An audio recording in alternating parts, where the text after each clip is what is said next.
Hello, you are watching West Bloomfield 911. I'm Officer Rick on behalf of Chief Mike Patton and the men and women of the West Bloomfield Police Department. Welcome to another exciting show.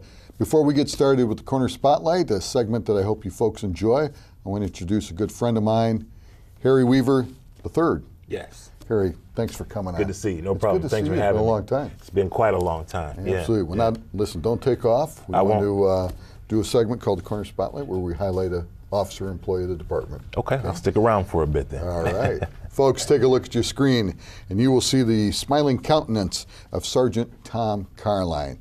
Tom's one of the good guys with the department, currently assigned to the Investigations Bureau, and he's been with the police department for 13 years. And Tom and I have been working together for 23 years or so, and I can guarantee that we are in good hands when Tom is with us. He has also served the community, not just as a law enforcement officer, but he served our great country in the United States Army as a military police officer in Germany. So Tom, we want to thank you for your service, not just in law enforcement, but also serving us in the Army as well. His favorite food, chicken Alfredo.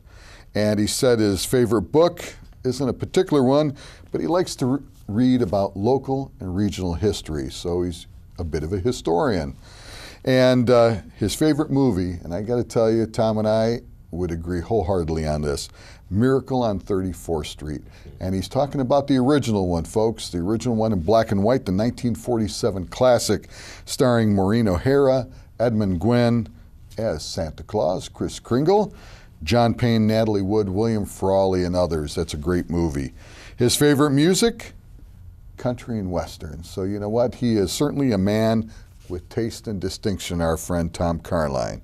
As far as accomplishments and hobbies, as you probably might not be able to tell from his picture though, Tom loves to work out. He's big into fitness and weightlifting. He competed in the Tough Mudder competition in 2013. I had no idea what he was telling me when he said that.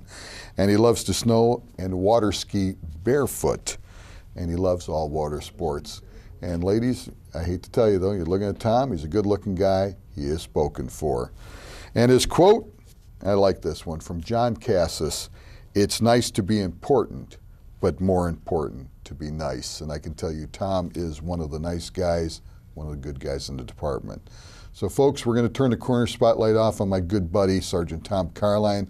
Tom, I'll see you back at the barn. Folks, we also want to do a safety tip for the day. We like to do this. Today we're going to talk about personal safety. There's a lot of things you can do to keep yourself safe. One is to be aware. Be aware of your surroundings. If you're walking about, look around you. Don't just stay focused in one direction. Walk with purpose, walk with authority. Don't just shuffle, keep your head down, keep your hands in your pockets and not see where you're going. If you walk that way, if you look like you have purpose, a lot of people will not pick on you if that's their intent. If you're shopping, walk in the middle of the aisle, unless of course there's a car coming. Don't walk next to the cars, walk in the middle, so if someone's hiding in between the cars, they can't get to you.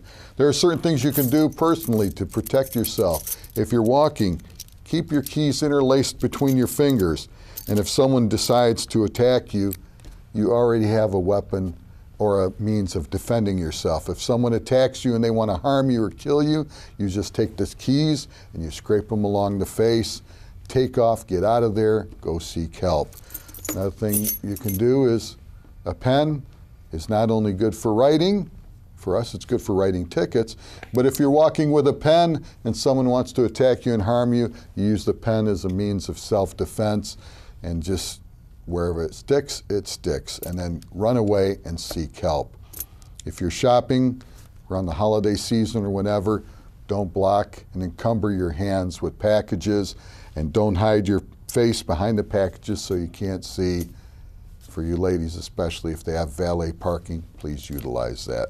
So there are a lot of things that we can do to keep ourselves safe, and I want you to be aware and stay alive and stay healthy. We'll be right back with a good friend of mine, Harry Weaver III. So folks, don't go away. Please come on back. You're watching West Bloomfield 911 on Civic Center TV, a service of the Greater West Bloomfield Cable Communications Commission. For more information or to watch episodes on demand, visit civiccentertv.com/WB911. Civic Center TV, television that's close to home.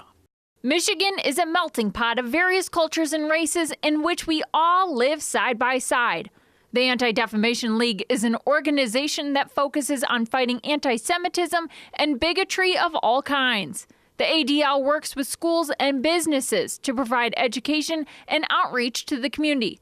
To learn more about the Michigan Regional Anti-Defamation League, visit michigan.adl.org or call 248-353-7553. Hello, we're back. We have a very special guest, someone that I met through the Clergy Association of West Bloomfield, but a good friend, Harry Weaver III. Harry, again, thanks for coming on the show. Thanks for having me. You are the education director for the Anti-Defamation League. I am. And that's how we met, because the ADL is also a part of the Clergy Association. Proud to be so, absolutely. Great, Absolutely. And you got to come back to the meetings. I haven't seen you there for a while. Yeah, well, you know, fortunately, things have been, well, fortunately or unfortunately, things have been busy for us.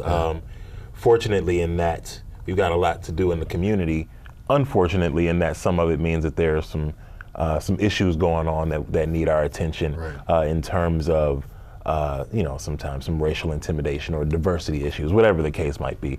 But we've been a little busy. But I definitely plan to be at the December meeting. Good, yeah, good. Looking forward to seeing you there. Yeah, things should be a little slower by then. Good. Yeah. Well, you know, I was looking at your bio, and the thing that I found interesting, and we'll talk with the folks about this, is you are very heavily involved in the community. You have a great concern for people. Yes. You, of course, work with the ADL, and you've always worked for peace and justice, and hoping that people will learn to get along. Absolutely. Because we are all children of God. Absolutely. But unfortunately, we don't always behave that way. But in spite of that, someone yourself dedicated to working towards the benefit of the community, and you had a very unfortunate incident, completely contrary to what you've worked for over the years. And we had talked beforehand, and you said you didn't mind talking about it a little bit. Not one bit. Why don't you tell us what happened to you on that fateful day? It's September of 2012. Right? September 13th of 2012. I went to a meeting that I have attended 1,000 times. Every Thursday night for the past 10 years, I've been going to the same meeting at the Prince Hall Masonic Temple down on Gratiot. And so this particular night, myself and the rest of the people present were preparing to leave, and so we go outside to our cars, and as everyone is filing out, you know, we're kind of just kind of standing and talking while everyone is coming out, and just really out of nowhere comes a gentleman armed with a revolver, demanding it was myself and two other gentlemen, demanding that we, you know, give him whatever we have, and I was more than willing to acquiesce. You know, I just wanted to get home. So. At the point at which I went into my pocket to take whatever I had out of my pocket and turn it over to him, I started to hear gunshots. So to this day, I don't know what spooked him or what made him start shooting. But at that point, it became obvious that nothing was going to make him stop shooting. So I figured that my best bet was to run. So I turned and ran back toward the building. At which point I was shot twice, once in the side and once in the back. So at this point, I am a T6 paraplegic. So just about from the waist down, I have some paralysis. So, that took me from someone who'd never spent a day in a hospital to being in the hospital for about 3 months. From September 13th to December 5th of 2012 between hospital and rehabilitation. It was and is quite a harrowing experience, if you will. Right. Yeah. And you and the other fellows you were with did nothing to. I mean, you guys were willing to give everything up to him. Oh, absolutely. Yeah. Something spooked him. Something spooked him, and I don't know what. And but yeah, we all have common sense, and knew that anything that could have been in our pockets was not worth our lives or our safety. So we were more than willing to turn over whatever we had. So. You know, and the thing is, I had not heard about it. I was preoccupied during that time because the day before that, Sergeant Patrick O'Rourke had been killed in the line of duty. And the only way I found out is we were actually scheduled to do this particular show together in September. In September, yeah. And during that week, I had, as a liaison officer with the O'Rourke family, I was spending a lot of time with them, helping them with all the things that we were dealing with, with Pat's death. And I called your office at the ADL to let you know that those shows had been canceled. And I don't remember who I spoke to there, but she then told me that you, too, like Pat, had been shot. And I just talk about just a surrealistic experience, because here I'm dealing with my good buddy who's killed, and now I have another friend who is, well, at that time you were really kind of fighting for your life. Yeah, absolutely. I mean, it was, I look back at it now, and I mean, I'm very healthy, but I mean, I look back at it now, and I was not in very good shape. You know, initially there were some issues concerning possibly a lung collapsing or whatever the case might be. Unfortunately, it didn't. But you know, anytime your body experiences any kind of trauma like that, there really is no telling how it's going to react. And fortunately, I mean, I'm a young man and was in decent shape when it happened. So you're a pretty good-sized guy. Yeah, exactly. So that long like bull. so that helps, you know, at least in terms of being able to not only to recover, but also being able to still be physically strong enough to get myself around now, because it does take quite a bit of strength and energy to for your arms and shoulders to do what your legs are meant to do, and have been doing for 30 some odd years prior. So again, I'm fortunate in that regard to be still physically able to, you know, to get around and go to work and come here and sit down with you and do a lot of my everyday things, you know, independently. So. Well, you know, and if you don't mind me sharing with the folks too, is that time your wife was pregnant. She sure was. And, and I thought about that right away, because I remember we had talked just prior to that, and you were so excited. Waiting for the birth of your daughter. And it's like, holy cow. This is terrible. It is, and the other side of that is it's so amazing because she's such a happy baby. I mean, she's amazing. She's amazing. Unless she's hungry or sleepy, she's always laughing and smiling and playing with her big brother. So through all of this, you know, she's been great. She's been great. And maybe that was an extra impetus to get better. Oh, absolutely. You know? Yeah, absolutely. Because, you know, you wanted to see her. I wanted to see her. And, you know, the bigger picture is that I'm here to see her and here to see my son grow up and my daughter grow up and to get old or older with my wife and all of those sorts of things. So, yeah, absolutely. Family is family first. Yeah, well, you know, and thank God I am so happy. Like I said, I'd been praying for you, pal. And we appreciate it. You know, I'm so happy that you're still with us. Yes. You said the other day when we were talking, and I think it was hilarious, a great line, better to be seen than viewed. Absolutely, because if I'm being viewed, I can't look back. At least that's what I hear. I'm not in a hurry to find out either. So. Right. Well, let's talk a little bit about the ADL, because this is, just quickly before we do that, unfortunately, you've already gone to court on this. Yes. And what was the end result of that? The assailant was acquitted, unfortunately, in a jury trial back in April. But you know, as we discussed, the universe has a way of kind of taking care of these sorts of things. So, you know, the justice system is what it is. It's not perfect, but it's what we have, and we work with it. So, in the end, we all face the perfect judge. In the end, we all face the perfect judge. So there's no getting around that. No, that's right. I'll leave that one to that entity. That's right. Well, let's talk a little bit about your work with the ADL. How long have you been with them now? Well, I have been, pardon me, I've been with the ADL altogether for about 11 years. I was a trainer for some of our education programming for 8 years prior to coming on in a permanent position as the education director. Okay. So I started as the education director in February of 2011.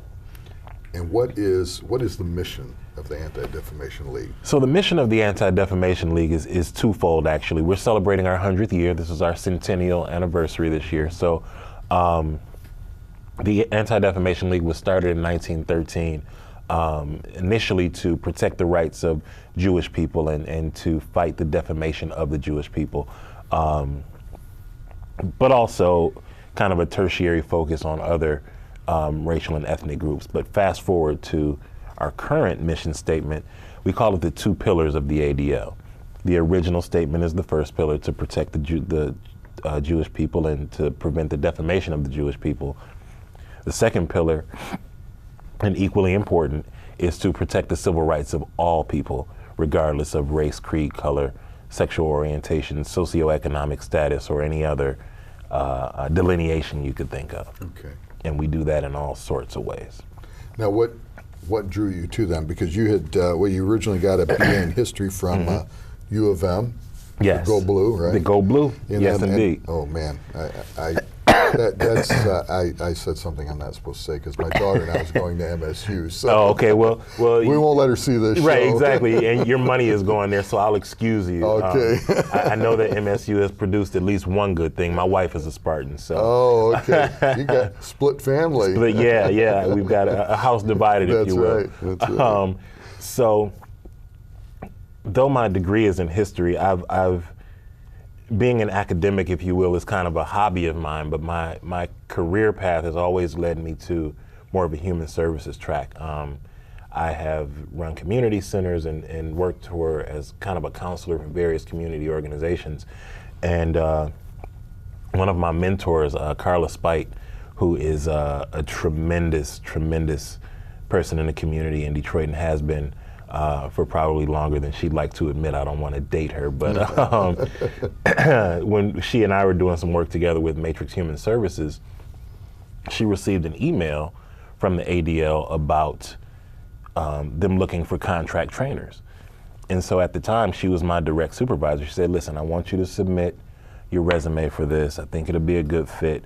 I'll give you whatever time you need to do it, so on and so forth. And so I submitted my resume, I interviewed, and 11 years later, here we are. I've done a lot of training with them, with the ADL, and built quite a career, as well as a lot of friendships through all of those years working with the ADL throughout, as well as working with board members, as well as community members.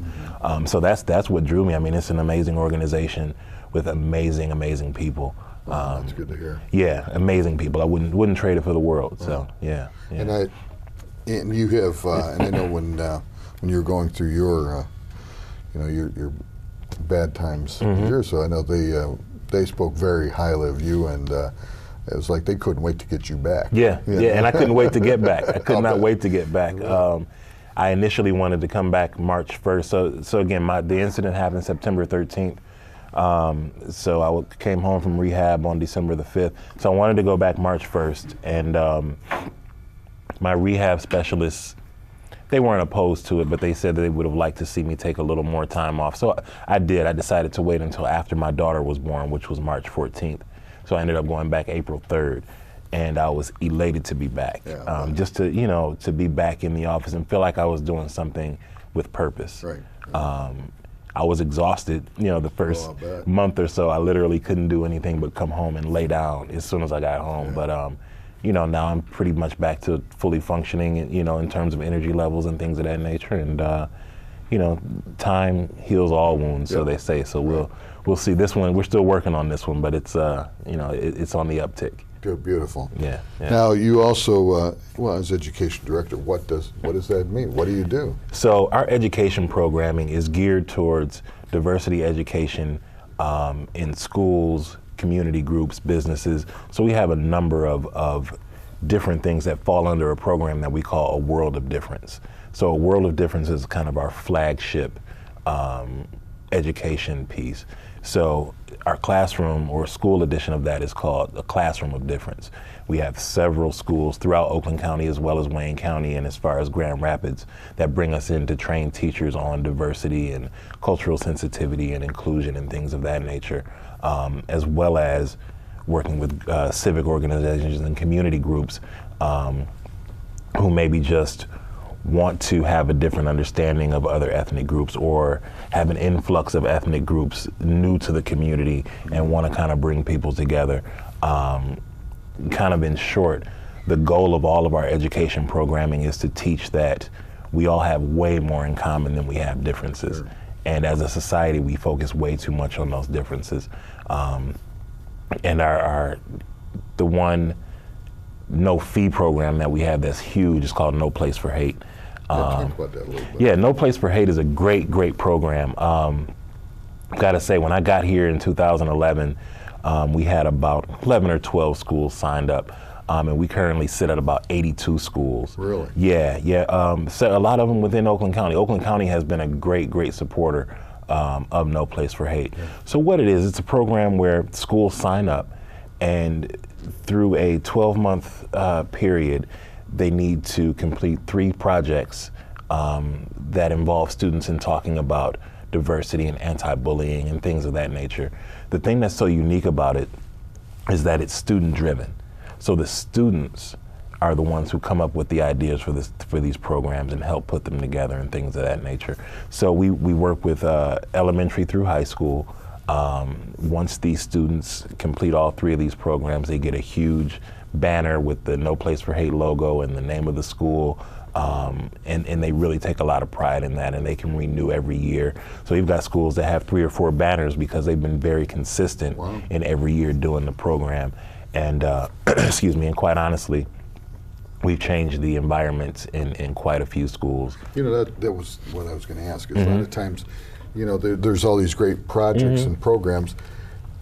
You guys actually get feedback from the schools that, look, the culture's changed, the attitudes changed. Absolutely. Maybe the level of violence has changed. Yeah, and we get it from the students. You know, the students say, you know, I feel more comfortable, or I feel less likely to be bullied. And it's not so much the don't be a bully message. And that message is great, but the more galvanizing piece is that the students are the ones who come up with these projects. So it's a way for them to unite. They're working on something together. Right. So people are less likely to bully people that they know. So when these kids know each other, and they don't have to be best friends, but when they know each other and they're more familiar with each other and they have something in common to work on, the bullying tends to decrease. So, you know, it's a multifaceted program in terms of its effectiveness. Yeah. Absolutely, the message is great, but the process is great as well. Now, do you actually go into the schools yourself? I absolutely do. Really? I absolutely do. You're not a stranger to the hallways. No, no. As a matter of fact, there was a time where I was a teacher, so I'm familiar with the hallways and classrooms and all. Yeah, in a former life. So, so yeah, I do go into the schools whenever necessary. They call and I come. That's one of the great things about ADL is that we're very hands-on with our education programming.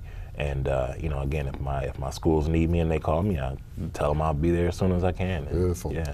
Well, let me ask you here. We only have about a minute left or so. Is the ADL a charitable organization? If someone wants to donate or assist? Oh, absolutely. If someone would like to donate to the ADL. Is that a 501c3? 501c3. Why don't you give a phone number or a website they can go to if they'd like to help you out? Absolutely. To call our local office, the number is 248-353-7553. Email, we can be reached at adl.org. And if you go to our website, adl.org, and click on Michigan, it'll give you all of our contact. And then my personal email is hweaver, HWEAVER, @adl.org. And if someone just wants to volunteer to help, you always willing to take those too? Always. They can reach out, they can call, email. If you're part of a school that wants to talk about No Place for Hate or any other program, feel free to reach out. Thank you, Harry. Appreciate the work you do, and Thank you. And I'm very happy that we are able to be here. Likewise, again, I appreciate you having me. Listen, Harry, you know, unfortunately, hate manifests itself in a lot of ways, and police officers often are the targets of hate as many others, and as a result, a lot of police officers like our friend Sergeant Rourke killed in the line of duty. And we would like to remember a particular one today, Police Officer Selena Hollis. If you would, folks, remember her in your thoughts and your prayers, this great American hero of the Denver Police Department out in Colorado, who was killed in the line of duty on June 24, 2012. Police Officer Hollis, even though she's in Colorado, she's a daughter of Michigan. So she's one of our sisters here in the great state, and that's why we remember her, as well as for her heroics. She was shot and killed while attempting to break up a fight at a jazz festival in Denver City Park shortly after 8 p.m. Two groups of people had begun to fight. Officer Hollis intervened, trying to make peace, attempting to stop the fight. One of the subjects involved in a fight opened fire with a handgun, striking Officer Hollis in the head. She was transported to the local hospital where she succumbed to her wounds. One subject was taken in custody at the scene, and at the time of this writing was being held on suspicion of first-degree murder. Officer Hollis had served with the Denver Police Department for 7 years. She's a young lady, 32 years of age, and she was president of the Denver Black Police Officers Organization, and she had previously served with the Detroit Police Department for 4 years. This beautiful woman is survived by her daughter. So if you would please remember Police Officer Selena Hollis of the Denver Police Department, a great American hero. Please remember her and her family in your thoughts and in your prayers. Once again, I want to thank my friend Harry Weaver III, Thank you. Education Director for the Anti-Defamation League, for appearing on our show. Thank you. Folks, we thank you for watching. Without you, we would have no reason to be here. And remember, folks, you can catch us on Civic Center TV. If you can't catch us on the telly, go to the internet at civiccentertv.com. Please take care of yourselves. Be safe. Watch out for one another. Life is too short, and it's promised to no one. See us again on West Bloomfield 911. I'm Officer Rick. Thank you for watching.